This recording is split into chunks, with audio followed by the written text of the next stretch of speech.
જય શ્રી કૃષ્ણ। જે માણસ સર્વ કર્મ પ્રત્યેની તેમજ એમના ફળ પ્રત્યેની આસક્તિને બધી રીતે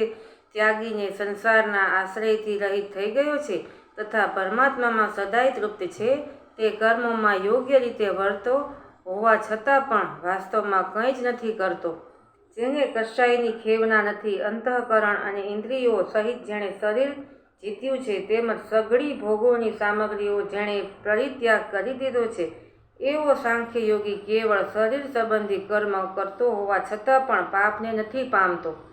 ઈચ્છા વિના આપમેળે મળેલા પદાર્થમાં જે સદાય સંતુષ્ટ રહે છે, અદેખાઈનો જેનામાં સર્વ રીતે અભાવ થઈ ગયો છે, હરખ શોક વગેરે દ્વંદ્વોથી જે સંપૂર્ણપણે અતીત થઈ ગયો છે, એવા સિદ્ધિ તથા અસિદ્ધિમાં સમ રહેનાર કર્મયોગી કર્મ કરતો હોવા છતાં પણ કર્મોથી નથી બંધાતો, જેની આસક્તિ સર્વથા નાશ પામી ચૂકી છે, જે દેહાભિમાન તથા મમત્વ વિનાનો થઈ ચૂક્યો છે, જેનું ચિત્ત નિરંતર પરમાત્મામાં જ્ઞાનમાં સ્થિત રહે છે, એવા કેવળ યક્ષ સંપાદનને અર્થે કર્મ કરનાર મનુષ્યના સમસ્ત કર્મો પૂર્ણ રીતે વિલીન થઈ જાય છે। બ્રહ્મયજ્ઞ કે જેમાં અર્પણ એટલે કે સ્ત્રુવા આદિ ઉપકરણ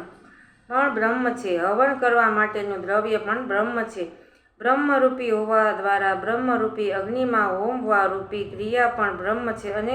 સર્વત્ર બ્રહ્મ બુદ્ધિ કરવા રૂપી બ્રહ્મ કર્મમાં સ્થિત રહેનાર એ યોગીને મળનારું ફળ પણ બ્રહ્મ જ છે।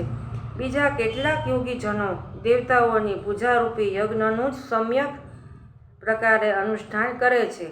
જ્યારે અન્ય યોગીજનો પરબ્રહ્મ પરમાત્મા રૂપી અગ્નિમાં અભેદ દર્શન રૂપી યજ્ઞ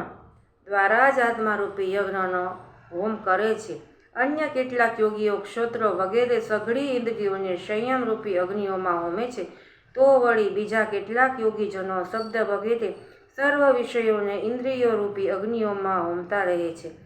અન્ય યોગીજનો ઇન્દ્રિયોની સર્વ ક્રિયાઓને તથા પ્રાણોની સમસ્ત ક્રિયાઓની જ્ઞાન વડે પ્રજ્વલિત આત્મા સંયમ યોગરૂપી અગ્નિમાં હોમી દે છે। અન્ય કેટલાક માણસો દ્રવ્ય સંબંધી યજ્ઞ કરનારા છે, કેટલાક તપરૂપી યજ્ઞ કરનારા છે, બીજા કેટલાક પુરુષો અષ્ટાંગ યોગી રૂપી યજ્ઞ કરનારા છે, અને વળી કેટલાક અહિંસા આદિ લોકોત્તર વ્રતો પાળનારા પ્રયત્નશીલ માણસો સ્વાધ્યાય રૂપી જ્ઞાન યજ્ઞ કરનારા છે। રાધે રાધે।